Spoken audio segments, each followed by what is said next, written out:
Hey guys, I have another embarrassing dating story because apparently this is maybe my therapy, or maybe it's to make other people feel better about themselves. At least I hope it has that effect.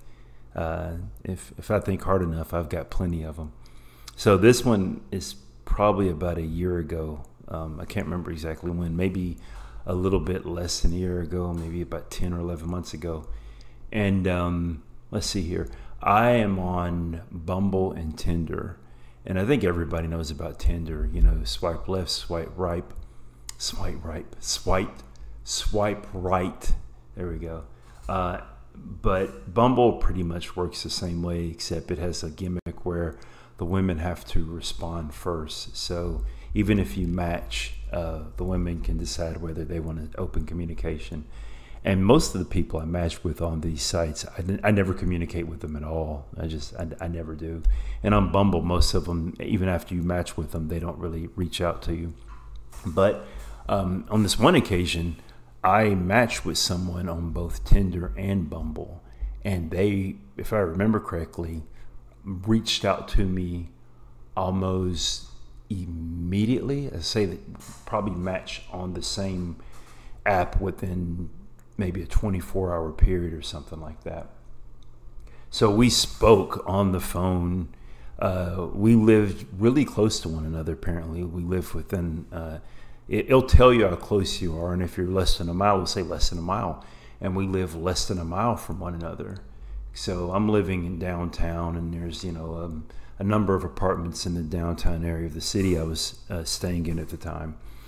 And let's see here, we spoke on the phone Saturday night for a few hours, and we made plans the following Tuesday. It was a nice conversation.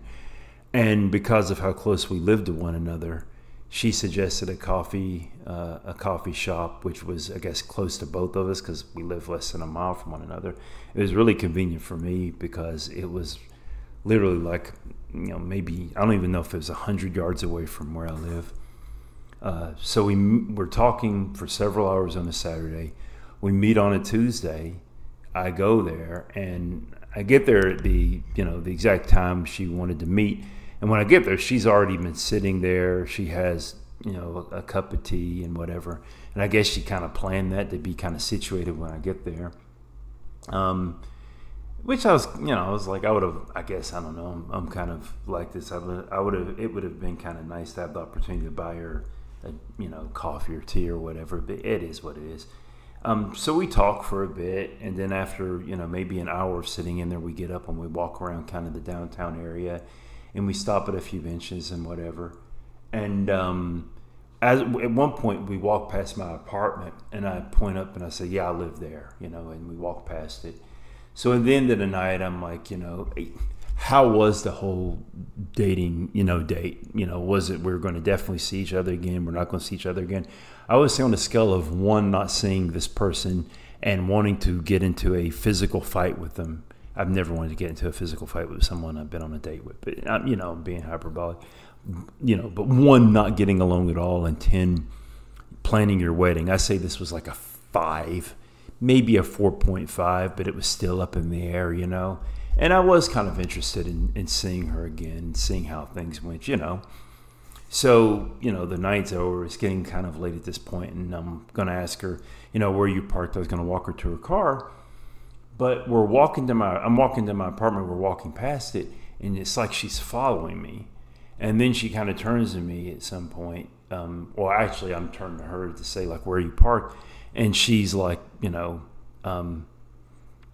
I don't even know why I assumed she was parked somewhere because she lives less than a mile from where I live. She could have been walking. Maybe I just assumed she was parked somewhere. And she says, I have something I really want to tell you, or something like that, something I need to tell you. And I'm like, okay. And she's like, I live there. And she's pointing to my apartment. So apparently when we walked past my apartment and I said, I live there, she'd already figured out we lived in the same apartment building before that, and that just kind of confirmed it for her. I'm assuming she's like me and she didn't know we lived in the same building. Now, here's the thing. You may assume, well, if you build apartment complexes are big, of course, you can live next to someone or live in the same building with someone not know it. No. You don't understand. This really wasn't an apartment complex. This was just a building where the top floors were converted to apartments, to lofts. And the top floor only had 6 apartments, right? So there was only 6 people on this floor. But wait, there's more. If you opened up my door and you opened up her door and you walked out of my apartment, you would have walked straight into her apartment. We literally lived across the hall from one another. So how can I live across the hall from someone and not even know it? Now, this is a thing. If I am walking about in the world and I see especially a young woman, I do not make eye contact. This is probably one of the reasons I'm single, by the way, because I don't want to make anyone feel uncomfortable. I think she's probably about, I don't know, maybe 5'5", if that, 5'5", I guess, about maybe a little bit below average, maybe 5'4". And I'm 6'2", and I'm like 230 pounds. So if I see someone, like especially a young woman that small, I do not want to make them feel uncomfortable. So I do not make eye contact. And when she told me that, it dawned on me, like, I actually remember, I remember seeing you the first day it wasn't the first day I moved into the apartment, but it was the time when the managers were showing the apartment. And I remember watching her go into the building and kind of thinking from, once again, not trying to make too much eye contact or stare at somebody, thinking like, oh, she's kind of cute, and then dismissing it. So we go upstairs, and she's like going up the stairs almost as if she's trying to get away from me. And I'm walking really slow because I shouldn't say she was trying to get away from me. She's probably walking up the stairs at a regular speed, and I'm walking slow because now I feel uncomfortable because I'm sitting here thinking like, this is really freaking awkward, and I don't want to make her feel uncomfortable because I overthink everything. So I get up there, and and when we get up there, we're getting into our apartments, and she's starting to open the door, and she's like, look, I'm just going to be upfront with you. I'm not really feeling you. You're nice. I'm nice. Okay. You're nice, but I don't really, I'm not really digging you, but if you want to be friends, that's cool. And I'm like, all right, I'm really just out in the hallway like, okay, and she's like, okay, bye, and then goes in her apartment, and I'm just kind of standing in the hallway, and I'm like, oh, and I'm pretty disappointed.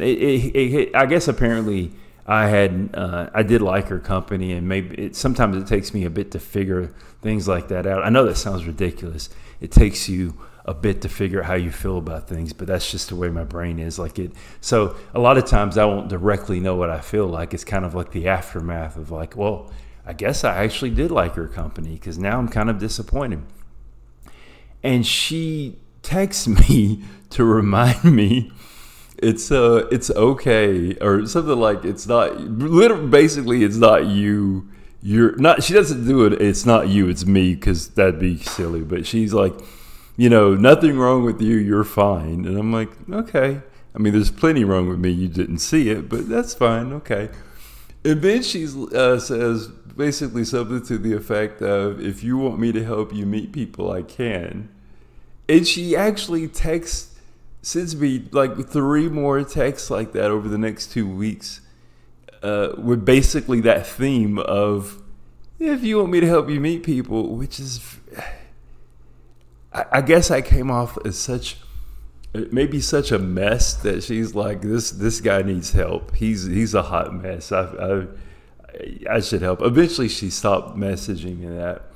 But one thing though, I do, when I look back at when we were on the phone talking, I think I may have actually heard her across the hall at one point on the phone with me, but I couldn't make out the words of what she's saying. So I was like, oh yeah, now that I think about it, I did hear her speaking maybe in the apartment across the hall. But anyway, I ended up moving out a few months later because my apartment got flooded, and that's a whole nother story. The rain came in and flooded my apartment. They were terrible apartments. I'm glad I'm not in them anymore. I was only in them for about, I think, less than 6 months. Anyway, that's the story.